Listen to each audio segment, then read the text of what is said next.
appreciate each other your start times at all?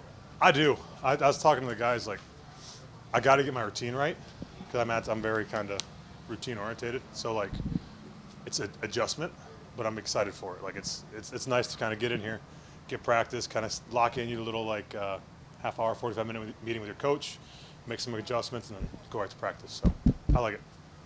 Zach, I know you prefer to talk about football, but we got to ask. Yeah. You already, Yeah. already showed you. Do you feel you've outplayed that contract that you signed 2 years ago now? Yeah, I mean, so God's blessed me with amazing seasons here in Miami. I'm so fortunate to have the time I've had here and continue to have here. Obviously, all that stuff is between me and the team. What I really care about is getting out there on the field with the guys and building that camaraderie and the leadership with them. Getting to play next to KG, JP again, Chubb, Chop, all those guys. It's so good to be out there with those guys. I mean, summer's great and all, but after a while you kind of start going crazy. And it's so nice to get here, get into routine again, and really start to build that camaraderie and be with the guys again. So it's been a blessing. Zach, if I could just kind of briefly follow there. Obviously, guys have their own decision making when they handle their business. We saw how John's situation happened earlier with sitting out and getting traded. Why did you make the route? So I'm not going to talk on anyone else's decision. I think everyone's decision is their own path, their own journey. I have my path and my journey, and I think that, prayed about it a bunch, talked to my wife, talked to my family, and, end of the day, I'm going to be me. What got me to this point, what's got me here so far, and that's what I'm going to do every day. So that's how I take this approach. Zach, we saw that you were limited, obviously, in the spring, but now you're out here. Yeah. You're really out here. Why the change, and do you foresee that continuing throughout training camp? So the change, OTAs is obviously voluntary, training camp's not, and that really didn't have much to do with any of this. It really came down to is being able to get here. Season's right around the corner, 4 or 5 weeks away, and I want to be out here and be with the guys, like I talked about earlier, and build that culture to have a fast start to the season and carry that on all the way to the winter. Zach, will your participation level in practice change once the pads come on, or the drills that you do? We're not there yet. I'm not going to speculate. Right now, I'm out there with these guys. I'm going to keep being out there with these guys, and we're going to keep growing as a unit. Zach, you talk about building that camaraderie. What's been the best part about just being in training camp and just kind of like start getting all the guys together? Yeah. So it's you're with each other all the time in the spring, half days, but then to be able to come back after a few weeks off and really kind of dig in. We're here 10, 12 hours a day, whatever it is, and really kind of just be with the guys and be with the new guys, some older faces that maybe are more vocal now, and that like Jordan Brooks got here last year. Me and him really started clicking last season because it's not immediate. You can't build a relationship out of thin air, and nothing beats that more than time. So to have that time with these guys and be able to work with them from day in and day out, and not even on the field, just in life. Hey, I got an issue off the field, like something's going on back home, whatever. Just talking through it and just being vocal about it all. Sorry, whoever that is. Yeah. But yeah, so that's the best part. Zach, I know a couple of guys mentioned that Kenneth is essentially attached to your hip, trying to learn from you. How have you maybe embraced that role, that aspect of? So I don't know who said that, but KG is a great guy. It's been awesome working with him. He's willing to learn. He wants to learn. What was said to me in Baltimore was be a sponge. Terrell Suggs said it. Brandon Williams said it. And I make sure to relay that every year to the rookies. And I think that's the most crucial thing is college, you can be the greatest player in college. NFL's a whole different ballgame. We're looking for the smallest plays, inches, errors, whatever you can take to win the game. So to be out there and to lead and to teach these guys how the NFL changes from college is exciting. What is your, I guess if I could follow there, what's your route of that? You mentioned the sponge of how you learn. What, is there any ways you've maybe tried to help him? Routine. Ask questions when you don't know. And follow the guys that have done it right for so many years. Could be me, could not be me. My routine might not work for somebody, and that's fine. There's going to be someone else in the team in your position room or not that will have a routine probably like yours or like how you are as a human. So that's how that is. As a rookie, is it hard to get past that wall of asking when you don't know something so that you don't want to look like you don't know something? So I had that issue, not issue, but I definitely had that struggle. You don't want to be the guy to ask a stupid question. And yeah, you can say there's no stupid questions, but when you're a rookie, you feel like everything you want to think and ask is stupid, or some guys think it's just common knowledge. But just asking those questions, and honestly, it's finding a guy that you can entrust and build a relationship outside of football, where you feel confident enough to ask him one of those questions, and they're like, "Oh yeah, dude." Like maybe you ask your lineman, you ask the DB, like, "Hey, what's this?" He might not know what it is, but he's like, "Hey, that's not a dumb question. Just ask that. Ask the guy."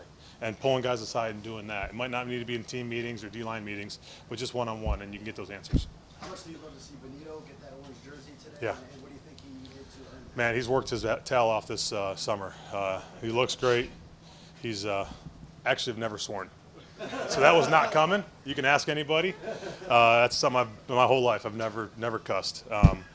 But anyways, I heard you guys laughing. But he's worked his tail off this summer, and it's been awesome to see him kind of come into camp energetic and ready to go. And it showed yesterday, and I think it showed again today. So he earned it through and through, and hopefully we can keep rolling. We're going to replay the Hard Knocks tapes, by the way, to find out if that's true. Go ahead. Promise. As one of the leaders of this group, is there something different that you're approaching this particular season for the locker room? You know, obviously we're still months away from that Yep. first game, but Yep. something that you specifically want to do. Yeah, I think one of our goals this summer or this spring was to be more communicative, to not let things build under the sheets. Don't throw things to the side. Put things out on the table. Not breadcrumbs. Don't let things build up to a big pile. As it happens, talk about it. And if you can take that head on, you can take that approach and not get offensive, and take it on the chin like a man, and just be like, "Hey, look, this is what's going on. We need to fix this," or "It's not going on. We need to fix it," and stay ahead of things. I think that's how we're going to be great this year. Zach, with you, the team has come to the table early and gotten the deal done twice previously. Obviously, as a show of respect, but now you're kind of one of the lowest paid defensive tackles in the league. Do you feel like this is a critical point for you in terms of turning 30 and making sure that your financials, you know? So we have more than we ever imagined. I am beyond blessed from these last 7 years alone. My wife and I love how our life has turned out, and it's just been awesome. Now I do feel like I do feel that respect coming, and I feel like I've earned it. I know I've earned it. And I think something that we always joke about, my wife and I, is I played at D2. Christian likes to tell me that all the time. He still does. He told me that before we started camp. I was cut twice, all that stuff. I know I have the best years ahead of me. I didn't play for 3 years in the NFL. I only played 2.5 in college. So you really think about it, like I got less years under my belt than some rookies do. So I really feel like my best years are ahead of me, and I have all that knowledge and experience from the last 7 years. So I'm really excited to see what these next few years have in store for me. Zach, you mentioned Christian. Has he given you any sort of advice, feedback in terms of your contract situation? Because he was dealing with something like this himself 2 years ago. So when he went through that, obviously we were together on the team, and we unspokenly kind of just said because we both were obviously I got extended that year as well, or I got extended that year. We keep that to ourselves. Every man has a different way of going about it. Everyone's got their own strategies, as you guys have hinted at earlier, and that's kind of how it's been. But it's whenever we do talk and keep up with each other, it's really checking in on each other's mental, see how we're doing, and just going into training camp. A lot of guys making sure your home life is all set before you get here, because if you're doing it right, 3-4 weeks, you're locked in, you're in football mode. Sadly, I'm not going to see my wife and child for 2-3 weeks, because these are the most crucial weeks to be out here and build this camaraderie and just have a fast start. Zach, I know it's only been 2 days. What kind of challenges does Jonah pose for a defensive lineman? Say that one more time, Trev. Jonas of United. What Okay. kind of challenges does he pose for a D lineman? Okay, Jonas is obviously young. He has all the talent in the world. His frame's great. He has good feet. I'm excited to see him grow as a player. It's been awesome to work with him. And the old adage, iron sharpens iron. So the best thing to do is go out there and play against each other, make each other better. So it's been really cool seeing him and Pat Paul grow and work together, as well as all the guys across the line.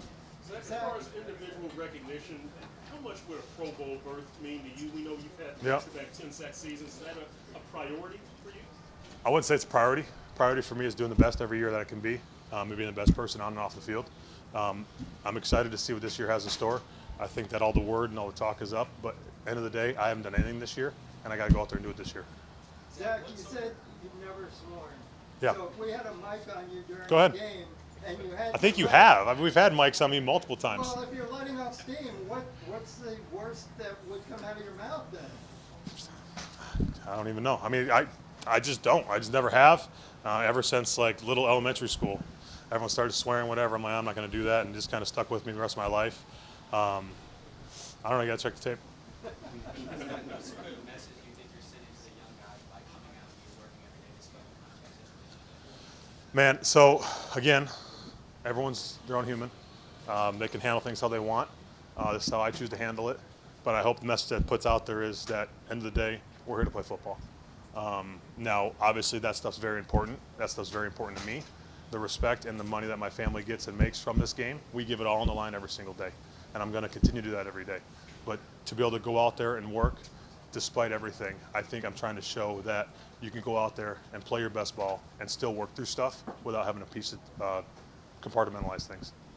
Zach, your sack production obviously speaks for itself, Yep. but you also have a really nice resume of kind of setting the table for other guys at the front. Mhm. You talk about building relationships Yep. and chemistry with the other guys, and you kind of walk through the chemistry a little bit and the anatomy of like setting picks for guys and twists and games and stuff like that. Yep. What's that process like for you guys as you work on feeling each Yeah, other up front? absolutely. So you got to know how each other rush, especially with the new era of football.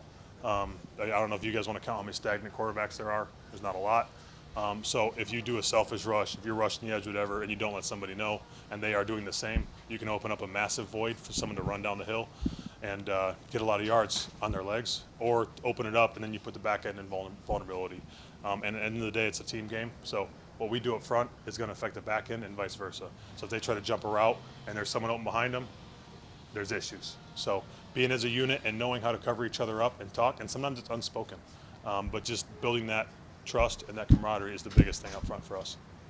Zach, one more thing on the cursing element. I do believe Yeah. you, by the way. Okay. I'm curious. I know you're a spiritual person. Yeah. Was there a core belief of why? I know you said it just started, but is there something that Early on, that was it, and it still is. It's just try to stay clean, do what I can. We're all sinners, but obviously if you can limit it, I'm the one just live a life of sin. Try to be a better human every single day, and that was the biggest part of it growing up, and I still try to do that to this day.